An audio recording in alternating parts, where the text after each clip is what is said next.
25,8 секунды. Ни в одном мужчине так проплыть. Бүгін металлургтер үшін маңызды күн. Үстіміздегі жылдың басынан ArcelorMittal Теміртау акционер қоғамының қызметкерлері спорттың 16 түрі бойынша өз бақтарын сынаған.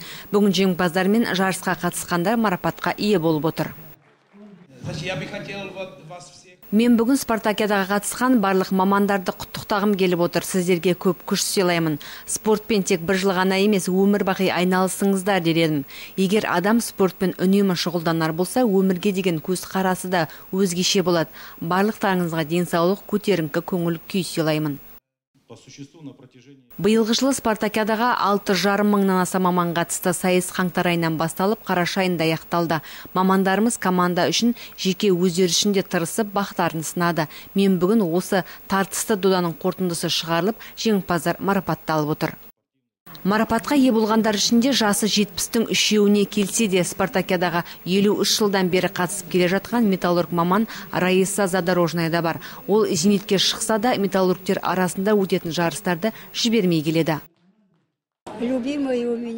Менің ең сүйікті спортым көп сайыс. Мен бұл спорт түрімен көп жылдардан бері айналысып келемін. Кеңес үкіметі кезінде чемпионды атанғанмын. Әлемнің 2 дүркін спорт шебермін.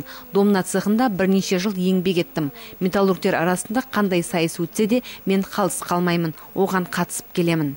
Сайысқа қатысқан ардагер металлургтер спартакиадаға спорттың өзге түрлерінде енгізуді сұрап, ұйымдастырушыларға өз өтініш тілектерінде жеткізіп қалды. Есть шанс выиграть. Мен шаңғы тебуден сайысқа қатысамын. Спорттың дәл осы түрінен қатыссаң, жеңіске жетуге мүмкіндік молдау болады. Суда жүзуден өтетін сайыстарға қатыса аламын. Мұнымен қоса мен спартакиадада велоспортты да көргім келеді. Бұл да тамаша спорт түрі. Ұйымдастырушылар бұл сайыс түрі қымбатқа түседі дейді. Бұл велосипед алудың қажеті жоқ қой. Бесеуін алсаң жетіп жатыр. Кезек-кезек жүргізеді. Және көп адам өзінің велосипедімен келеді. Бұл жарыс түрін өткізуде бізде барлық жағдай бар деп есептеймін.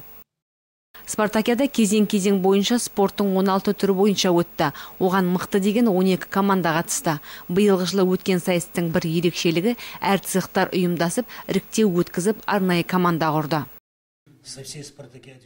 Сайыс қорытындысы бойынша 31 спортшы марапатталды. Онымен қоса цех басшылары, кәсіподақ мүшелері, ұйымдастырушылар барлығы дерлік назарсыз қалмады. Спартакиадаға қатысушылар бізге өздерінің өтініш тілектерін жеткізіп қалды. Ол өзге спорт түрлерін енгізуге қатысты. Келер жылы жарысты ұйымдастырар уақытта біз олардың өтініш тілектерін ескеретін боламыз. Былайынша биылғы жылғы сайыс жоғары деңгейде өткізілді.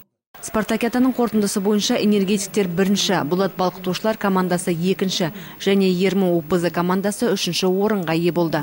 Жеңімпаздар мақтау қағаздар мен ақшалай сыйлықтарға ие болды.